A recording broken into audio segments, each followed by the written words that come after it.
kanisa letu na kanuni moja kubwa, ni kwamba tusishibe zaidi ya mara moja kwa kutwa. Hiyo ndio kanuni yake ya msingi. Kushiba, wewe na mimi tunafahamu, kati ule tunapotosheka kabisa chakula, hata tukakosa hamu ya kuongeza chochote. Kwa hiyo kanisa linaweka kwamba mtu siku zile za kufunga anaweza akala kitu kidogo, labda kunywa maji au kula kitu kidogo kidogo tu, lakini asishibe. Kwa hiyo mlo wa kushiba, ule wa kusema nimeshiba, uwe mmoja tu katika siku.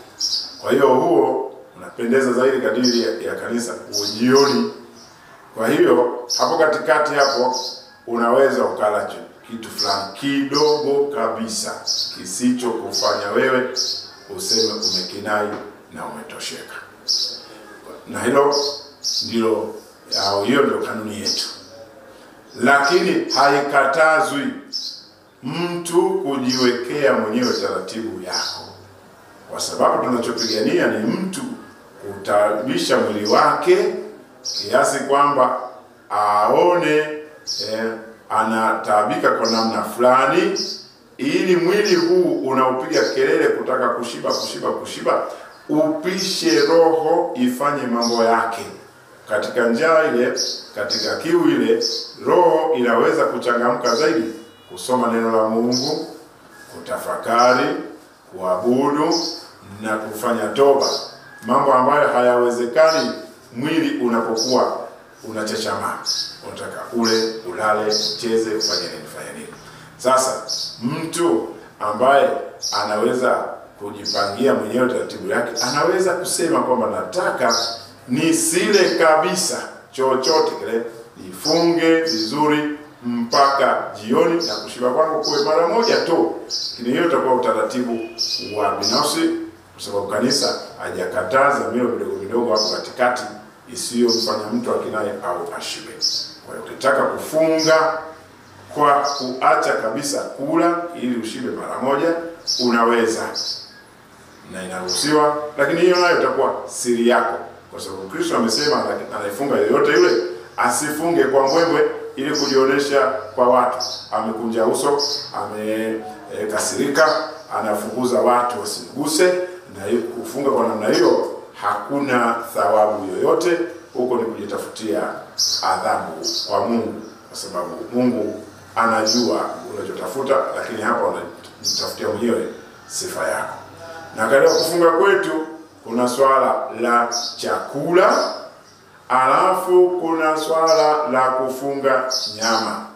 Nyama tunayoambiwa tufunge hasa siku ya Jumatano ya Majivu na Ijumaa Kuu ni nyama ile ya damu, nyama ile yenye rangi nyekundu na damu yake. Na hivyo kanisa linafafanua jambo hilo. Kufunga ni kuacha pia yale mambo ya starehe. Sasa starehe katika swala hili la nyama tangu zamani ilikuwa nyama hizo kama ya mbuzi, ya ng'ombe, ya kondoo na kadhalika. Nyama hizo zilionyesha kwamba mtu anakula kitu cha kustarehesha, na hivyo karuhusu watu kula aina nyingine ya protini ambayo si ya sikukuu ya kawaida. Kwa hiyo kula dagaa, kula samaki, kula mayai, kula senene, kula sijui kitu gani hapo na kumbi. Haya mambo sio starehe sana, ndio maana kanisa halichangii huko katika kukataza. Nakatazwa nyama hiyo kama ishara ya starehe. Hapa kuna watu wengine wanauliza, tunafunga nyama siku ya Ijumaa Kuu kwa mfano kwa ajili ya kwamba nyama ya Yesu Kristo inataabishwa au vipi pale msalabani? Sio hilo. Hatufungi nyama kwa sababu ya kufananisha na mwili wa Kristo. Hapana, tunafunga nyama kwa sababu ni ishara ya kitu cha starehe. Na kitu kile cha starehe ambacho tunatolea sadaka, basi kinaweza kuwakilishwa na hiyo nyama. Je, Waafrika wafunge nyama siku ya Ijumaa wakati wanaipata Ijumaa tu, au wakiipata siku hiyo wafanyeje?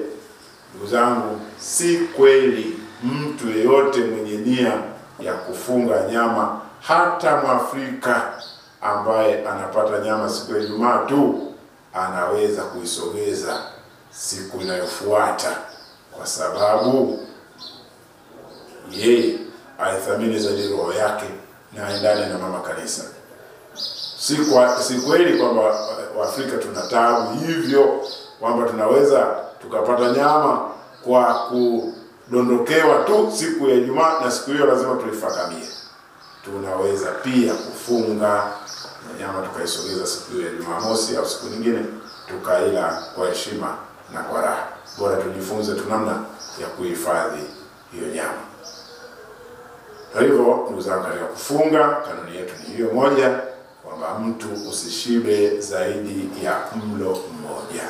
Mlo huu uliopendekezwa kushiba sana ni jioni.